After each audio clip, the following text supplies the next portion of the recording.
వృద్ధిగా నీ సాక్షిగా కొనసాగమని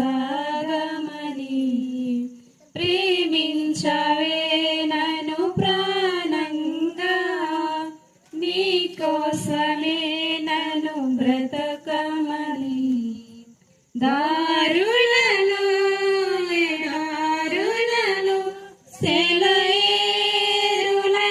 ప్రవహించుమయ్యా చీకటిలో కారు చీకటిలో అగ్ని స్తంభమైనను నడుపుమయ్యా దీవించవే సమృద్ధిగా నీ సాక్షిగా కొనసా